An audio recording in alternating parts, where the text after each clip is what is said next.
NightFall, do you ever wonder what happens to your soul after you die? You are about to see the insane stories of people who believed they died, left their own bodies and then came back to life.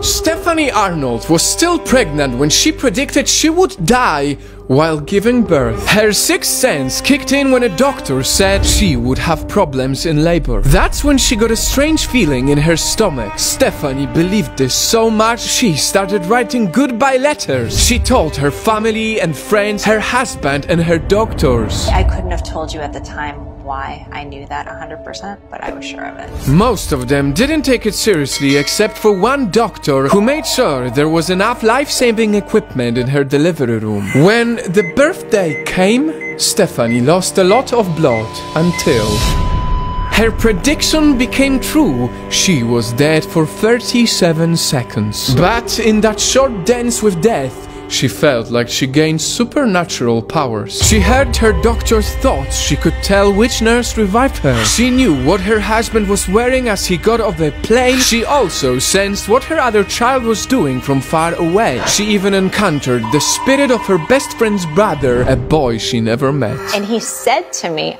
"Tell my sister that I missed the way she twirled my hair." In the end, what saved her was her mysterious prediction and the doctor who chose to believe in it. I have a husband I love desperately and a newborn baby and 2 other children, and I looked at that and I didn't want to go. But not everyone is as lucky as Stephanie.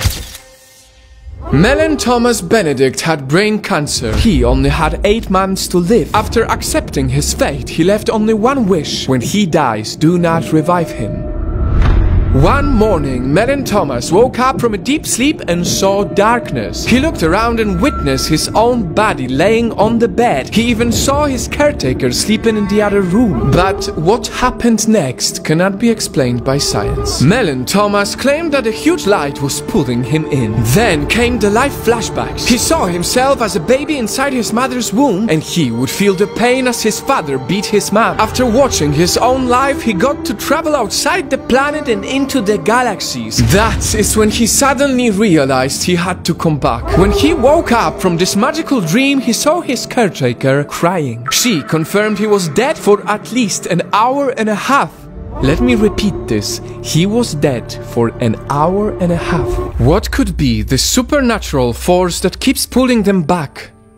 In the next story, Anita's body collapsed because of cancer. Her organs shut down and she fell into a coma. But even if her eyes were closed, she remembers having a 360-degree vision. Anita saw her own body on the bed, her husband holding her hand, and her doctors setting up tubes to help her breathe. And she didn't just see, she could also feel. She could hear their thoughts and feel their stress all at the same time. I felt as though we all shared the same consciousness. But the biggest moment was meeting her best friend and dad, who both died many years ago. At this point, she felt so much peace and clarity that she was finally ready to leave her body. But both of the spirits told her it wasn't her time. She had to go back and heal.